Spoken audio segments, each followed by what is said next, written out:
today we're invited by BSN as part of their Long Story Short podcast series to host a panel on central bank digital currencies, or CBDCs. My name is Ben York, and I cover China-related development for Cointelegraph. I also work with institutional trading platform WuTrade, which makes this topic particularly meaningful to me as well.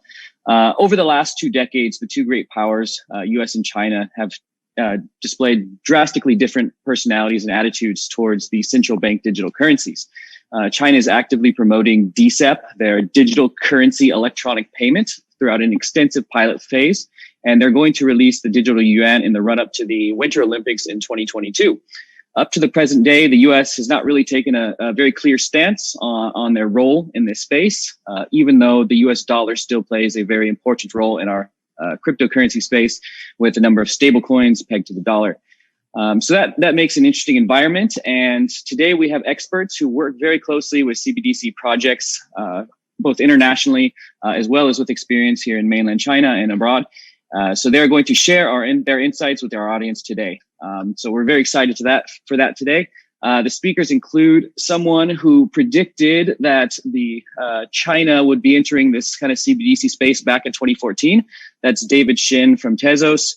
We also have Sean Lee, who runs the AlgoFoundation, and Charles Dossi from ConsenSys. So why don't I give each of you gentlemen about 30 seconds to quickly introduce yourselves a little bit more thoroughly, and then we can get started. So why don't we start with Sean? Why don't you go ahead? Certainly, thank you. Good to meet you all, and good to see some old faces as well. This is a interesting topic to us all. Like you mentioned before, my name's Sean. I'm based out of Hong Kong. I run the AlgoFoundation globally, and we predominantly focus on building ecosystems around different projects, many of which are based on stablecoins and CBDCs type of payment and settlement type of use cases within our ecosystem. So very happy to be here and to contribute however I can. All right. Thank you, Sean. David, why don't you go ahead next? Great. Thanks. Good to be here. I am David Shin. I'm based in Singapore. I am the head of an entity called TzApac out of Singapore. We are the adoption entity for the Tezos ecosystem here in Asia. I have been in banking before I came into blockchain and digital assets. I was based in Hong Kong previously, one of the founding members of the Bitcoin Association of Hong Kong, and have a bit of a storied career with digital currencies and central banks, particularly during my banking days when I used to speak to the central banks about digital currencies, which we'll get into. So thank you. Awesome. And Charles, you're up. Absolutely. Thank you so much, Ben. So my name is Charles Dossi. I lead ConsenSys APAC teams. So ConsenSys in APAC is based out of Hong Kong, Singapore, Australia, and Japan. ConsenSys is one of the largest blockchain engineering company in the Ethereum space. When it comes to CBDC, we've been fairly active here in APAC with jobs currently ongoing with the Reserve Bank of Australia. We also work very closely with the Bank of Thailand on a retail domestic CBDC. And we are currently also working with the HKMA, the BIS, PBOC China, and CBUAE on a multiple CBDC bridge, which is probably one of the largest projects for 2021 after the Chinese CBDC. A very interesting use case in terms of wholesale CBDC use and early days of collaboration between different central banks. And before joining ConsenSys, I was with the Hong Kong government as head of fintech. Okay, that's amazing. So it sounds like we have a very extensive experience and backgrounds here to draw on. So I'm looking forward to this. Why don't we jump right in and just start with the first question that I have for you today about let's kind of set things up for people who maybe are not so familiar with CBDCs. But why are governments so keen on CBDCs, and what is the problem that it is solving? I think anyone here can jump in if they have this. So let's try to keep the flow real natural. And yeah, anyone want to take this one? I can jump in. So I think central banks, from an economic standpoint, are quite interested because the cost of actually printing money, including the surveillance infrastructure, all the change that the coins that are created, all these things have a real value impact to the GDP for most economies. I think the last time I read, MasterCard did a research paper on this, and they were saying it was 1.5 or 1.6% of GDP for nations to be bearing the cost of printing surveillance and all these different things. There's only really two producers who can print money for central banks. One's in Europe, I believe one's in the US. So the amount of intellectual property that's behind these organizations to be able to print currencies for these countries, it's basically with two organizations. And so it's really, I think, put into a position where governments really, it's not a free market. There isn't a lot of competition. There's no cost competitiveness. And so they're held hostage, I think, to these two suppliers. But having said that, more importantly, I think when you think about that and you also think about the cost of, let's say, copper in pennies or aluminum in, let's say, the Japanese 1 yen, as an example, as these commodities, as these metals go up in price, it no longer becomes feasible for the governments to be producing this. And that's why in Canada, they got rid of the penny, which it had a high composition of copper in it. In Japan, they got rid of the 1 yen because of the aluminum composition, and they'll continue to do this. On the other side of things, the Bank of England, I think in 2014 or 2013, ran an experiment where they basically took a carbon copy of their 2013 GDP.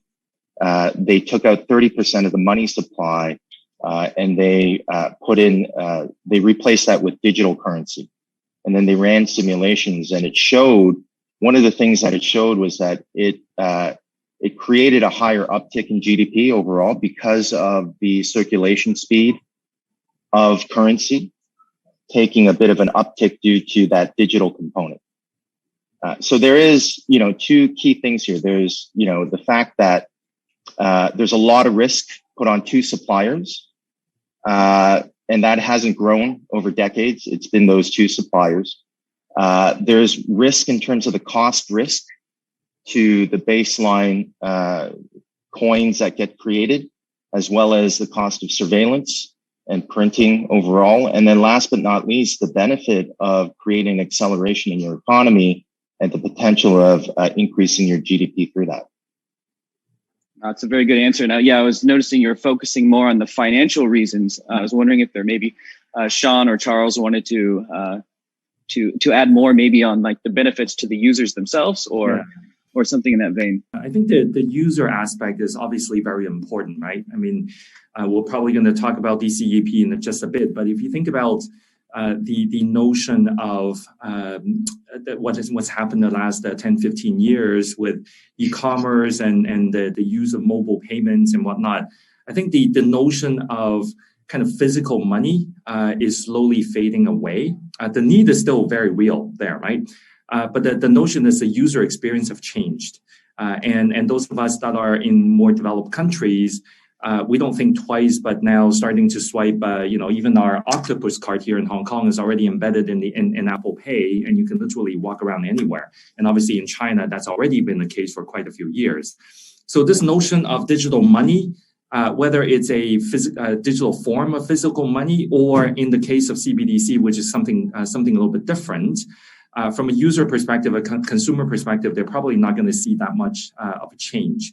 And I think countries that have really adopted the digital and mobile drive around monetary usage, those are going to be having a much easier time from a user adoption perspective than the ones that are still relying on physical money and also perhaps credit cards as well, right? So this notion of user adoption is quite important.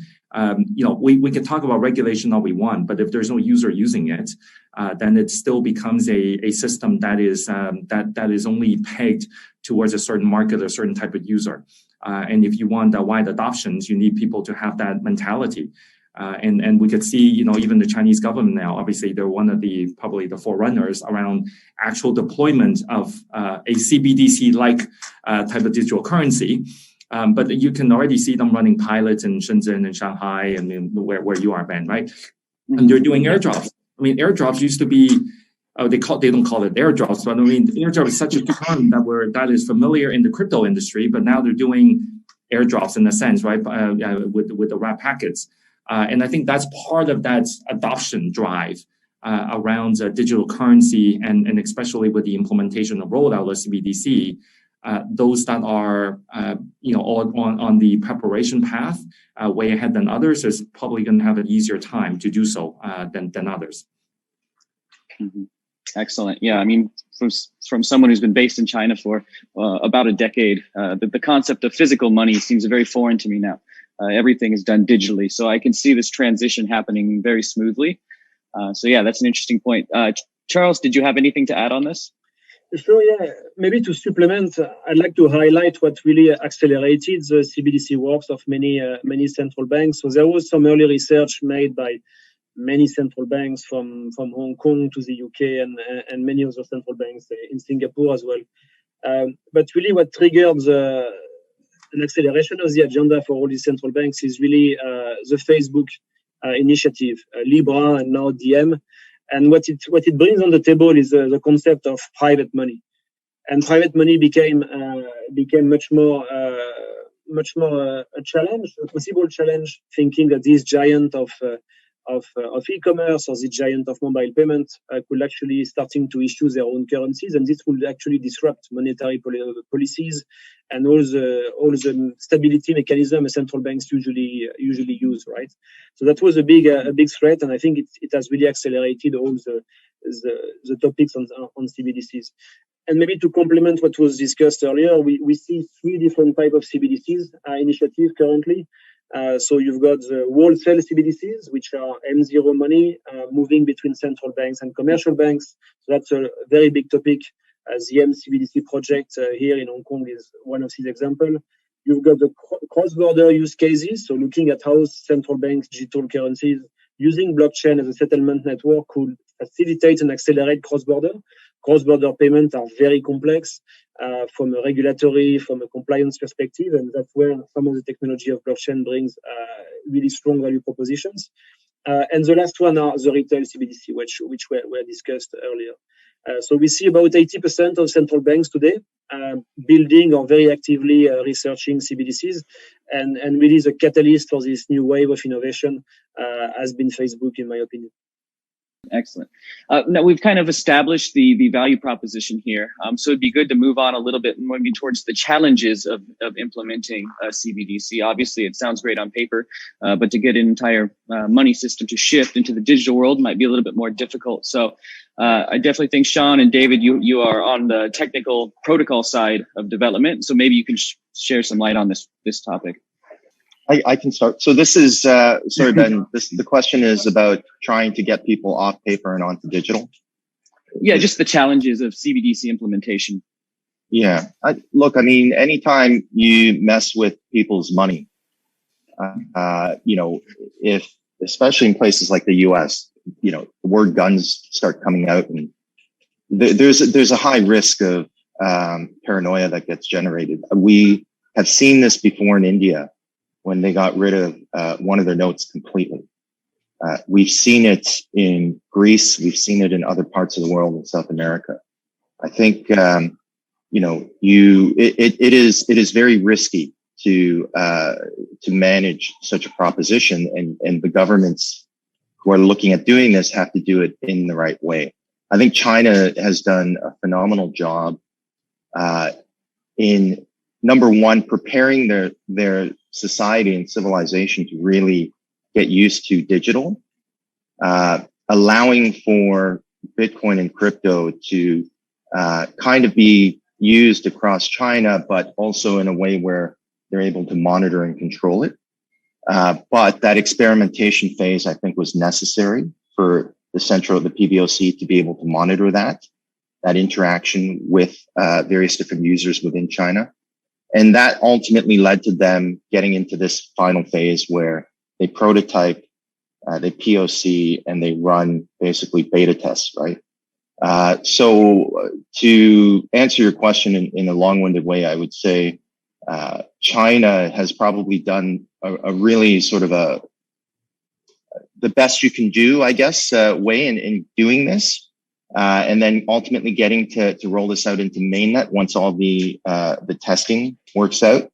I think from a communication standpoint, they've also done a good job in incentivizing people to want to test it, and then using sort of the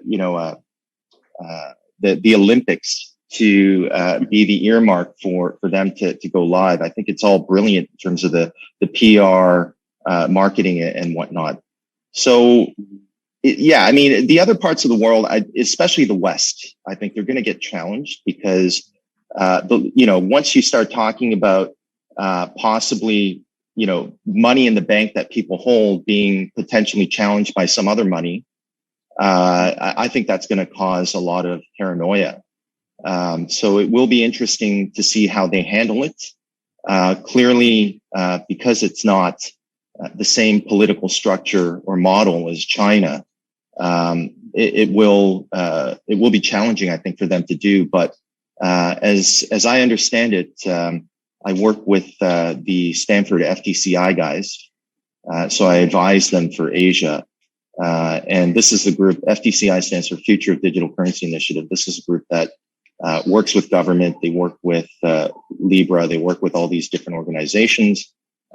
So as I understand it, they are discussing things. And I think that's one of the big challenges for them, right, is to ensure that when they do communicate and roll out, it's done in a way where it's not causing too many ripples. Okay. Yeah, that's very interesting. Go ahead, Sean. I'd like to echo what David is saying and a little bit more, maybe less so about the technology. I know you were pointing to the both of us as being from kind of protocol projects. But if you really think about it, given the geopolitical environments that we live in today, which looks very different than 5 years ago, there are going to be some very interesting developments that you see from a global kind of GBDC development perspective, right? You have countries where they're pretty much all looking at each other's thing and trying to see what each other are going to do. You have bigger countries that very often already act as the global reserve.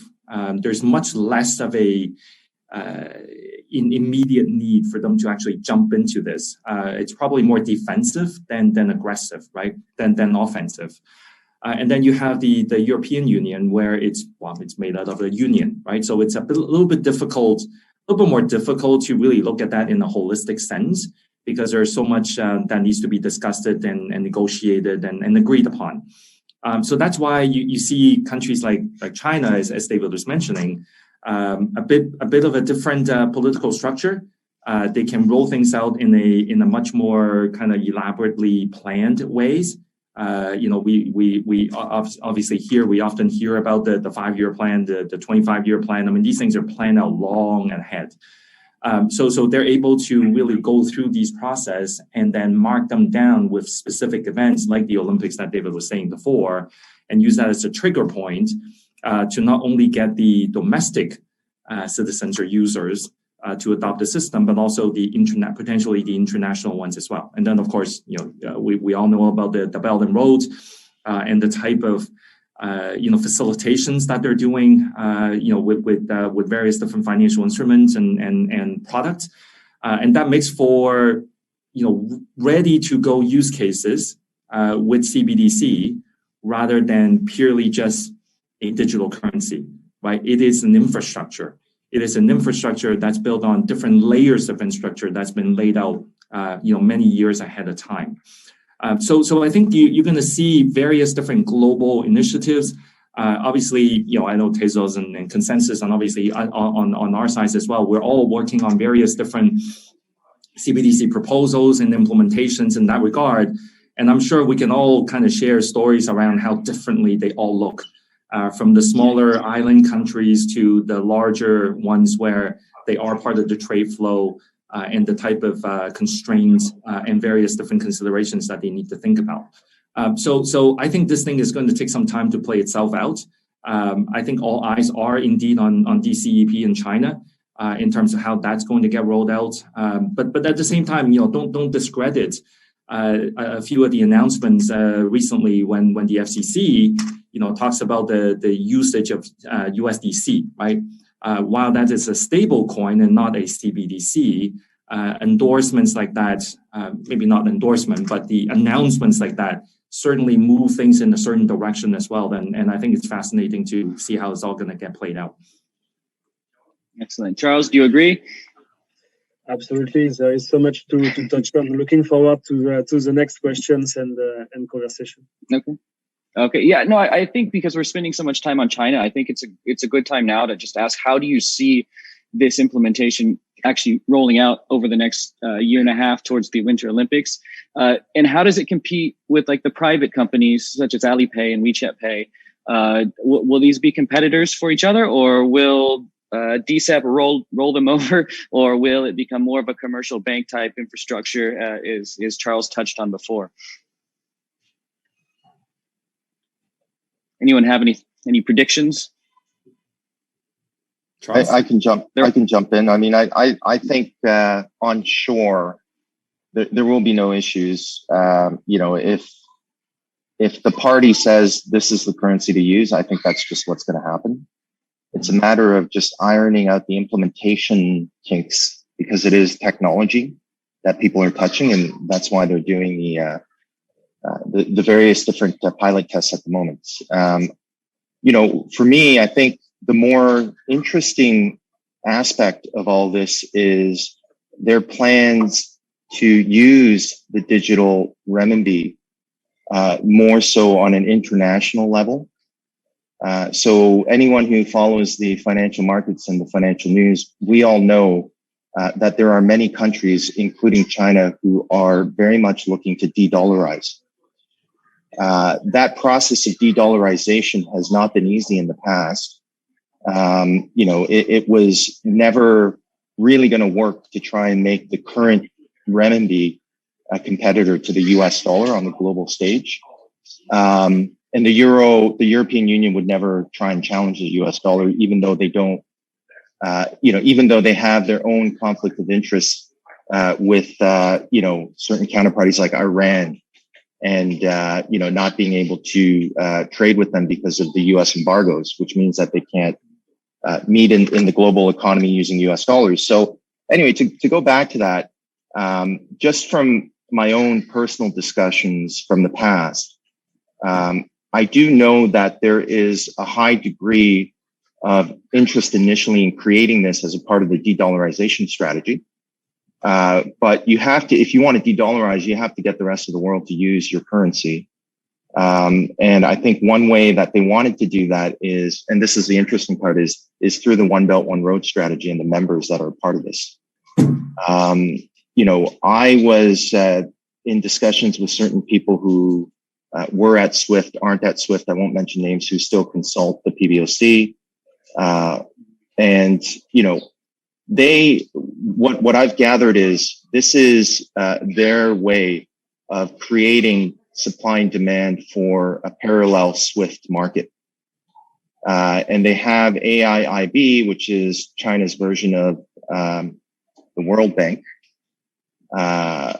supporting this and backing this. And so I personally think that part gets very interesting as a part of the implementation. I know we're focused in on retail users at this point and institutions, but that's a little clearer, that's a little more obvious. So I thought it's worth mentioning the parts that I think aren't as clear and transparent, but I believe that are the most strategic to the DCEP.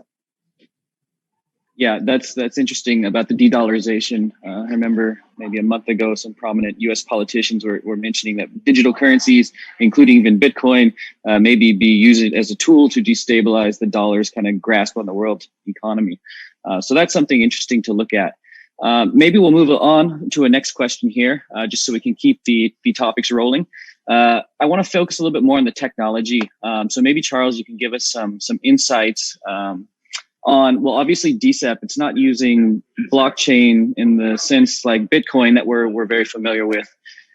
So how does that technology look? And I mean, do you see other countries, as you advise other countries or projects, to take a similar role to DCEP, or to use maybe something more public, such as what Algorand or Tezos are offering?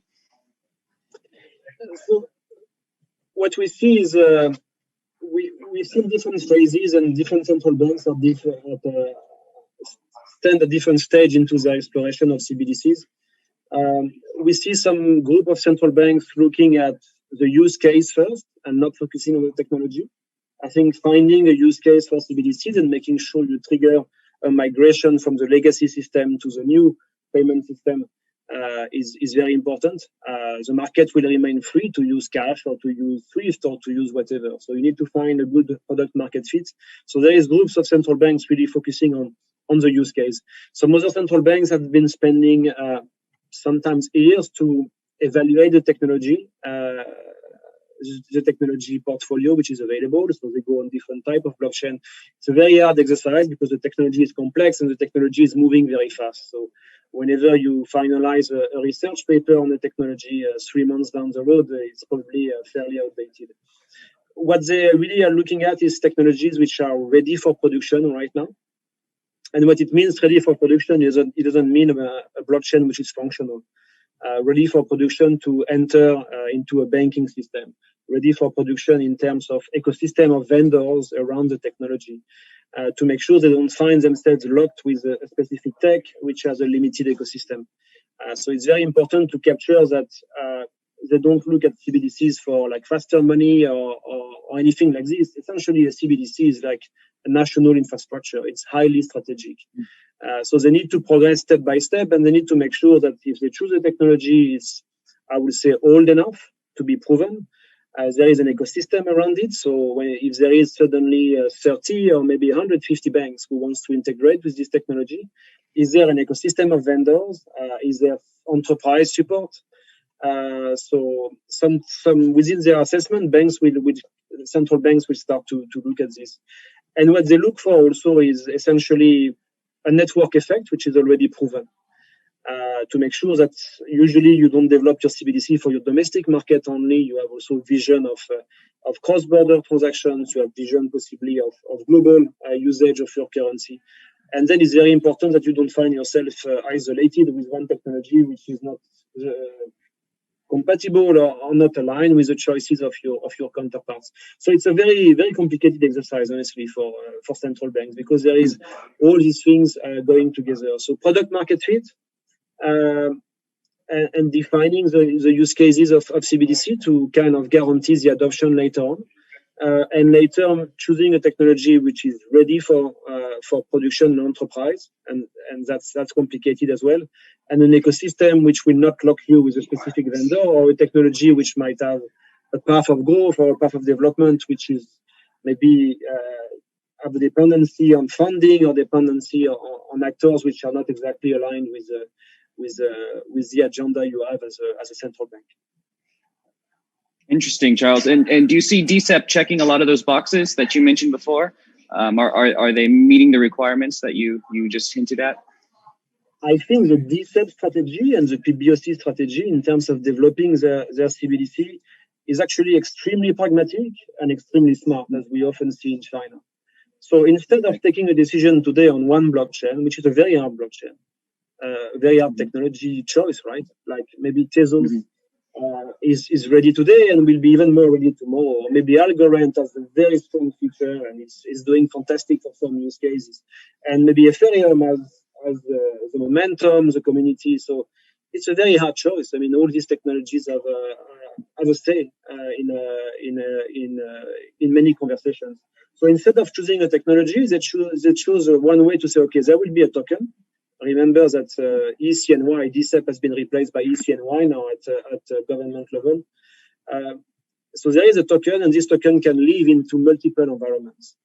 And it's not really the role of a central bank to pick a technology. The central bankers are not technologists. So I think Chinese are very pragmatic here to say, okay, we want to kind of reset our payment markets. There was some very strong players, and you need to make sure that the payment market in China was more inclusive and remain competitive. and it's hard to choose the technology. So we're going to choose an architecture, and this architecture can be implemented the way you want, more or less. So with these three different poles, like one coin and three different centers for identity, for AML, and for accounting, essentially. And then you choose if you want to implement it in a central database as Alipay, or if you want to implement it with another technology of your choice. So I think it's extremely pragmatic. The big question is, how do you go overseas with this kind of architecture? So that's another topic. It's interesting to see that the Chinese have chosen to tackle the CBDC topic starting from retail, which is exactly the opposite of most of the other central banks, which start from wholesale CBDCs, because the use case is a big use case, but the number of actors on wholesale is more limited, and they are licensed with you as a central bank. So very, very different approach. So I guess there is a lot to learn over there, and very pragmatic. That's why they get probably ahead of many. Okay, very interesting. Well, it wouldn't be fair to talk about the technology without giving Sean a chance to jump in. Why don't you go ahead, Sean? I mean, actually, I was going to say, what Charles is saying is exactly accurate, right? If you look at the way that China is rolling this out, it actually mimics. I know we don't have Yifan here yet, but if you look at BSN, BSN is a multi-chain environment, right? It gives the user the choice to build the applications on whichever chains that they choose. Now, obviously, there is a difference between BSN in mainland China versus BSN international, but the goal there is to still be acting in a multi-chain environment. So I think that is a smart move on the BSN side, but also on the Chinese rollout of ECNY or TCP. I mean, I think it opens up a lot of innovative opportunities for both the institutions as well as the technology startups to really think about what they want to do, how they want to do it, and who do they want to work with, and the flexibility to move from one to the other. And I think that's quite important. And if you think about CBDCs, we would like to think that the most successful CBDCs are both open source and also open access. Now, some CBDC may have one or the other, and they prioritize one over the other. But in the longer run, we would probably think that both open source in terms of its implementation, but also open access, thereby allowing partners, especially the commercial banks of the world, to be able to integrate into the network would be quite important. So it remains to be seen how ECNY and TCP is going to get rolled out. And it also remains to be seen how other CBDC implementations are going to be rolled in that regard as well. It's certainly not all implementation, as far as we can see, are open source and open access. I think more people talk about open access than open source, but I mean it really depends on the goal of the specific entity that are going through this, and also the user adoptions, whether that is actually required or not. So it remains to be seen. Okay, and David, anything to follow up on this topic? I generally agree with the guys. I think it's it's pretty clear that the DCP is going to be running through BSN. My understanding is it's going to be the gas, the network. I think that's part of the strategy, right? I mean, the government's got to take revenue somewhere, whether it's tax revenue or others. I kind of see this going down the path for most governments, including China, where it gives them an opportunity to tax transactions and have it in a way where you can't squirm out of it. If you have a peer-to-peer transaction that happens over network that is running, DCP as gas, you're going to have to pay that gas to the government. And they could call it a digital transaction tax or, some small micro fraction that comes off. But when you think about, billions and trillions of transactions per day, per week, that could be a lot of revenue for governments, which is a very strong focus given the amount of fiscal spending they've been doing because of COVID. Right? There's gaping deficits in GDP right now for every country. They need to fill that up. So, I see that happening, I see, the new digital currency being a good way of, dealing with inflation as well, which is something that is very important globally. With the US, I was telling someone the other day, within one calendar year, so back in January of 2020, you had Donald Trump approve $2 trillion in stimulus because of COVID. And then in December of 2020, he did 900 billion just before he left. And then Biden comes in, I think it was the end of January, where he approved another 1.9 trillion. So within a calendar year, you've got basically 5 trillion that's going to get printed. And we're talking Zimbabwe there, right? I mean, we saw what Bernanke did, printing just a fraction of that and doing QE in 2008. And I look at these financial data points quite closely. M1, M2 money supply in the US grew about 30% off the back of 2008 QE. And over the last 10 years, we've seen what that's done to the markets. There's been a lot of, raising of cheap cash and then corporate buybacks where they're buying their stocks back, which is why the US markets have been defying, the laws of gravity. More cash is just going to do more of that. So that bodes well for scarcity in the digital economy. I think that's what's propelling a lot of the Bitcoin buying as well. But having said that, this is really digital assets, digital currencies, regardless of whether it's, issued by a central bank or issued by an institution, or if it's issued by a network. I think it all bodes well with inflation coming. Yeah, that's interesting. Some of the topics you brought up there, like taxation, I think some of the early Bitcoiners will be rolling over, thinking about how digital currencies will be, empowering governments on that side. So maybe we can move on to the other elephant in the room, since we've been spending so much time talking about the China situation and the US. Why do they seem to be taking such a reluctant or passive stance towards CBDCs? And maybe you have some more insights on this. So if anyone wants to jump in and take this question, I know that David's been brave in the past. If anyone else wants to take it as well, then we could go ahead and switch to the US. I'll take a very quick stab first. I think David covered this Okay. already. I mean, they are the number one, US dollar is the number one global reserve currency. And it dwarfs every other currency out there, right? From a percentage perspective. So when you're already in the dominant position and basically everyone needs to settle in USD more or less around the world, the need to actually go there is much smaller, I would think, than the other currencies that are trying to play a catch-up game. So this is really where, like I mentioned before, it's more of a defensive play. The notion of them going down that path.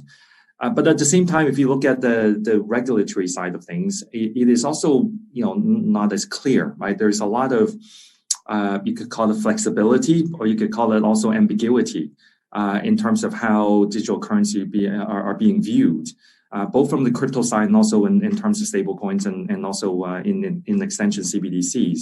So until that is worked out, I think the US is could be fairly comfortable sitting in their position, being very dominant with the US dollar, and be able to continue to work in the global monetary system, versus the other countries, especially cases like China, where they're trying to fight an uphill battle.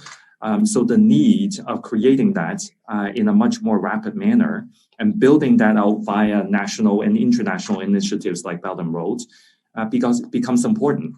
So I don't think they're taking a back seat, right? I'm sure all three of our organizations are involved in various different CBDCs initiatives, especially in the US as well, in discussion.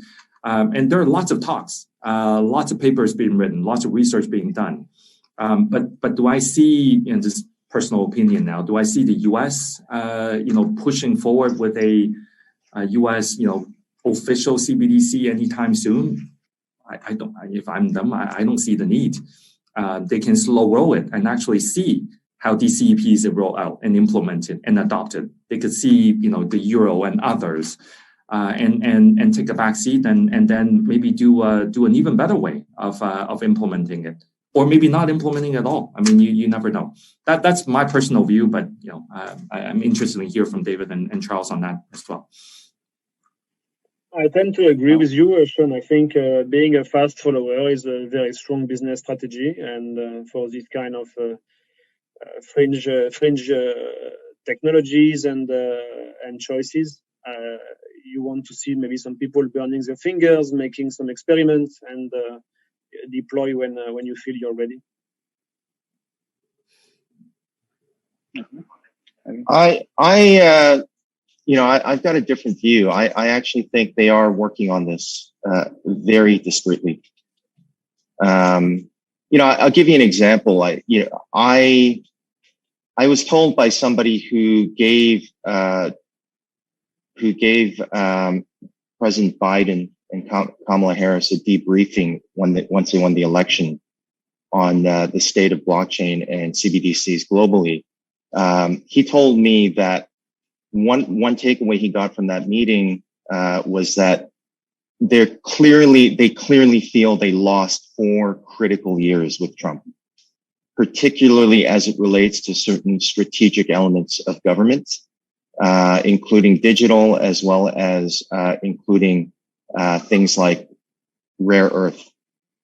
Okay, so let's use rare earth as an example. Like it was announced by China several months ago that they're locking up the supply of rare earth. They're not going to sell it globally.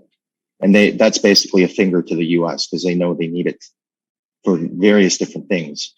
But I also know that, there are parties in the US quietly looking to access rare earth mining projects outside of China for this very reason.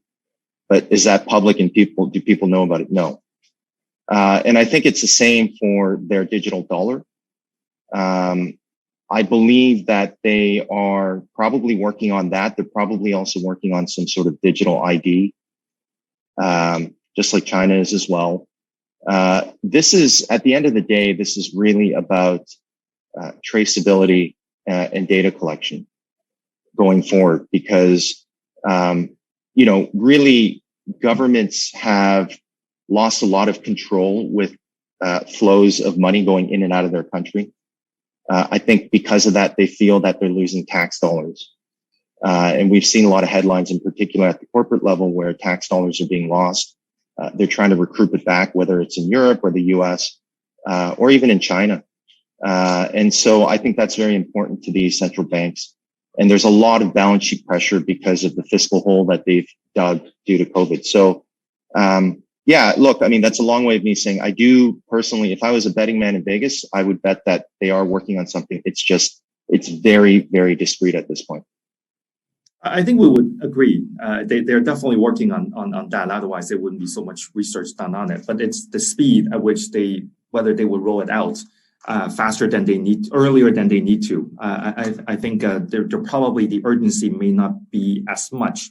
Just again, my opinion on that. But I agree with you, David. They're definitely working on it. That's for sure. And I think there is a way also to think, and I'm clearly brainstorming here, but if you think at the US dollar, you have different players to work with you. So you are the central actor, obviously, as a minter of the money. But you can also empower and guide your banks to start issuing private money. So depending who you are and what is the context of around your central bank, you might think, okay, I want to remain very central and being the ultimate issuer. But you might also have strategies. So you've seen an announcement from JP Morgan.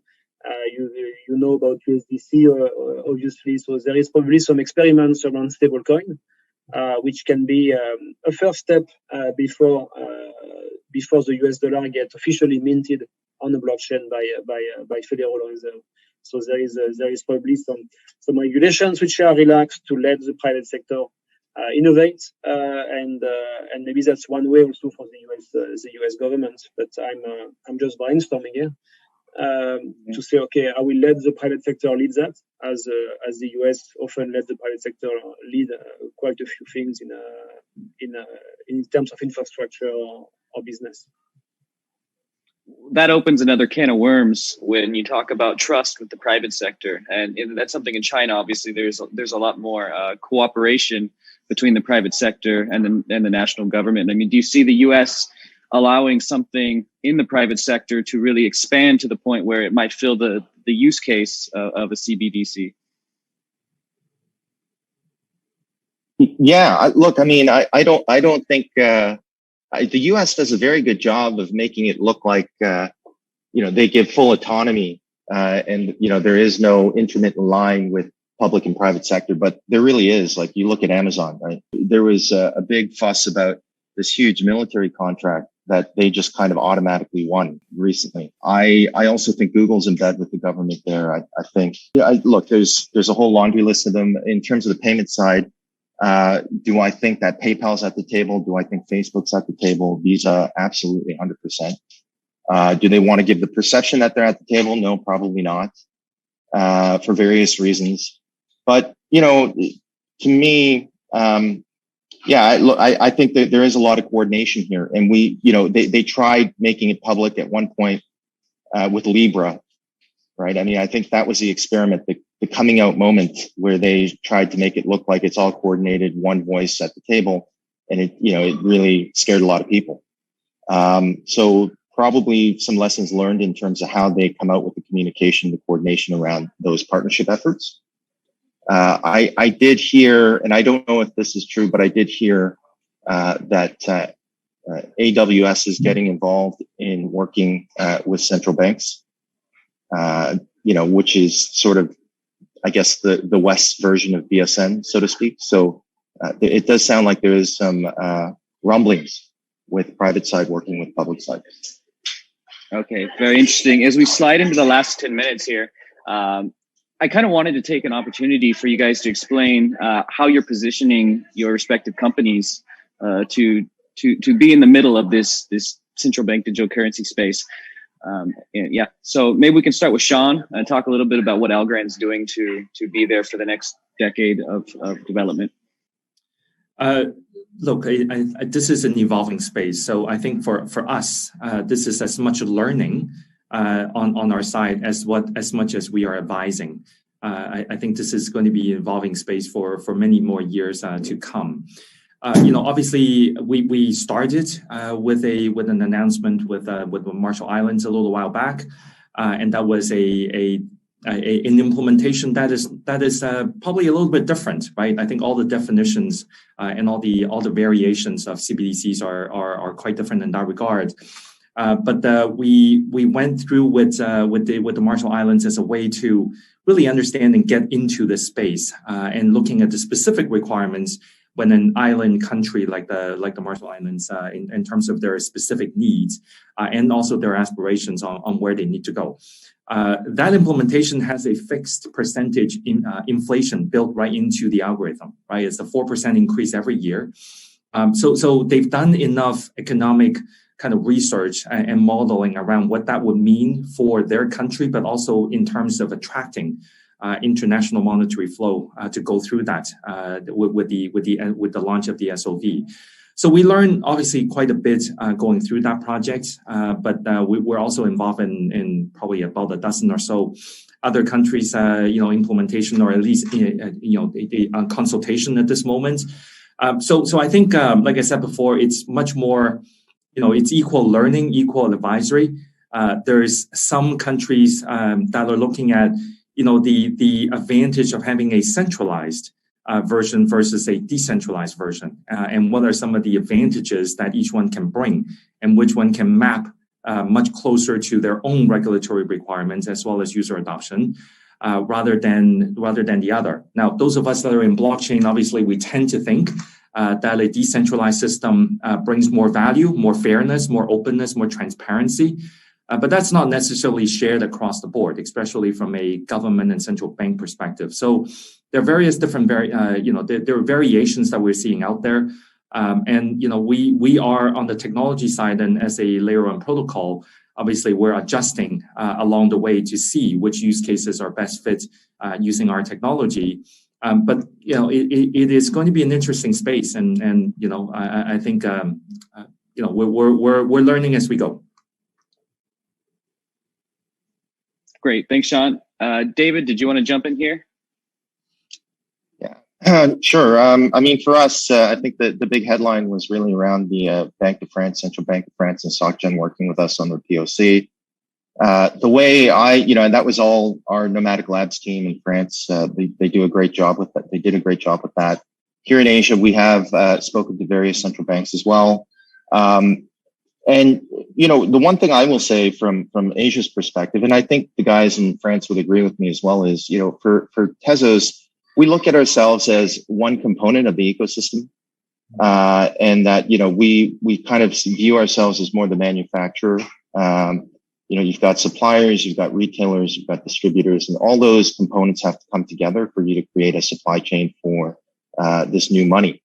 But in addition to that, everyone's learning, right? I mean, I think that's the elephant in the room, where people just don't want to kind of look in the mirror and say, hey, we're all learning, right? Because, I've been in banking for almost 20 years, and this is a whole new paradigm. And anyone who's been in technology for just as long, they'd probably tell you the same thing, because we are converging. It's an inflection point, right? Or a convergence point where you've got technology and finance coming together to create new money. And so it's something where I think you have to ensure that you have the right partners, that you recognize that it's an ecosystem play, and that you are ensuring that everyone is contributing in the right way for their area of specialization. So that's how we look at it. And what that all means in practice is, when we're at the table, we want to make sure that if we have other partners that have worked with us in the past, whether it be a bank, whether it be a licensed fintech, whether it be a law firm, that we're bringing these right partners to the table to ensure that whatever the solution we're providing is there's a holistic view, rather than us trying to come in and say, this is how you should look at this and do things. Excellent. Charles, did you want to add a bit there at the end? Sure. So ConsenSys has been involved with Build around the world on CBDC since 2018. So it has helped us to really grow this knowledge internally, adjust some of the products, understanding the flows and how this space is growing also. And this kind of early experimentation with central banks has helped us really to do very well with this phase we are currently in, where central banks are really accelerating and building. So the way we position ConsenSys within these conversations is the expertise and the experience we have in different parts of the world for CBDCs, but also the tools which are enterprise ready. And I think this resonates well. I don't think the technology is the core of the conversation. When you speak with central banks, they look at the full ecosystem. As David and Shin mentioned, it's an ecosystem of technologies, of vendors, of people which can offer the support later on. And at ConsenSys, we have this critical size, which allows us to cover quite a few of these requirements. And what we try is to help central banks also to educate them, obviously, to co-build with them. So you will be surprised how many central bank deploy teams with us, and they get their hands on the code and they get through the learning curve. So that's something we are always very much welcoming. And also helping them to build use cases. It sounds a little bit cheesy, but CBDCs are not about faster money. No one needs faster money. Money is fairly fast today, and faster money will not trigger a migration from one infrastructure to another. So we have to think about programmable money. So what does programmable money means? What kind of use cases do you have behind? So it takes a lot of engagement with the private sectors also, which are involved within Build usually, to create some early tractions, early buy-in, and early feedback to adjust on the way. So we try to be a close and very pragmatic and hands-on partner, and it has been doing well so far. Okay, excellent. Well, we've reached the end of the hour. I have to say, you guys were very great panelists. I was expecting to be breaking up fights and disagreements, but it seems like you all have a very similar view on the direction of the industry, which is very positive to see. So I would like to thank you all again, Sean Lee from AlgoFoundation, David Shin from Tezos, and Charles Dossi from ConsenSys. Thank you for joining us today. And yes, let's keep building. Thank you. Cheers, guys. Bye-bye. Okay. Bye. Thank you.